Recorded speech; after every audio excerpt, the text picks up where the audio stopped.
Sebulan lebih berlalu sejak peristiwa tewasnya Brigadir Yosua atau Brigadir J, tapi masih banyak kepingan cerita yang tertinggal dan belum terungkap. Tak lain karena terlalu banyak melibatkan kebohongan. 11 Juli 2022, dalam konferensi pers pertama kasus ini, Mabes Polri menyatakan Brigadir Yosua terbunuh dalam baku tembak dengan Barada Eliezer.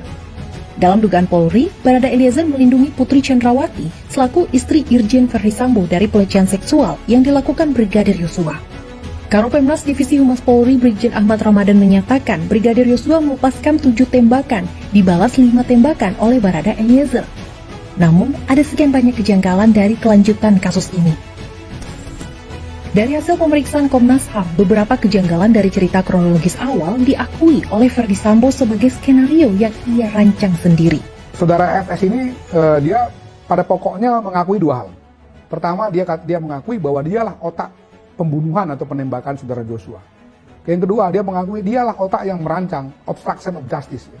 Dengan misalnya mengubah TKP, menghilangkan beberapa barang bukti seperti decoder CCTV, alat-alat komunikasi dan lain-lain, termasuk juga mengkondisikan supaya orang-orang yang menjadi saksi kunci itu memberikan keterangan sebagaimana skenario yang dia mau buat. Itu diakuinya sebagai rancangan dia, dan setelah itu semua dia siapkan alat pendukungan.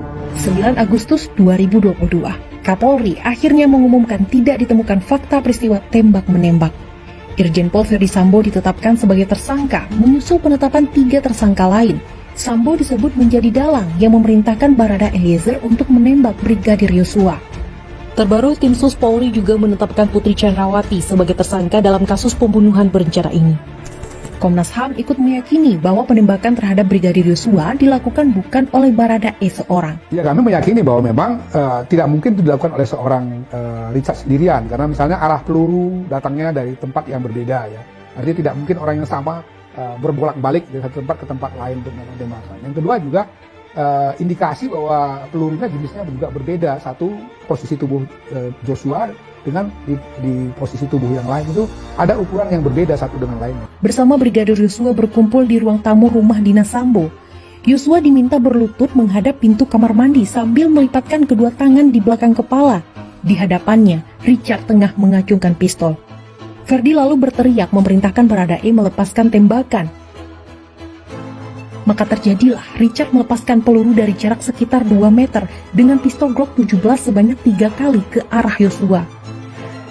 Yosua tersungkur sementara kaos putihnya bersimbah darah. Seakan tak cukup menurut Richard dalam keterangannya kepada polisi, Sambo kemudian menambahi dengan menembak 2 kali bagian belakang kepala Yosua, hanya dalam jarak sedekat 16 cm atau sepanjang sedotan minuman. Ia lalu menembaki dinding ruangan itu sebanyak 3 kali, mencoba membentuk alibi seakan-akan pernah terjadi baku tembak di sana. Terakhir, Sambo mengoleskan sisa jelaga dari sarung tangan hitamnya ke tangan jenazah Yosua demi melengkapi narasi kebohongannya. Puzzle ini belum terangkai lengkap. Kepingan yang diperoleh kadang menuntun pada gambaran lebih utuh, kadang malah menenggelamkan kita pada kebingungan baru. Akal sehat kita berkali-kali coba dipermainkan, mirisnya justru oleh penegak hukum yang harusnya memastikan kebenaran menjadi pemenang. Mari kita kawal tanpa jenuh fakta-fakta dari berbagai kepingannya.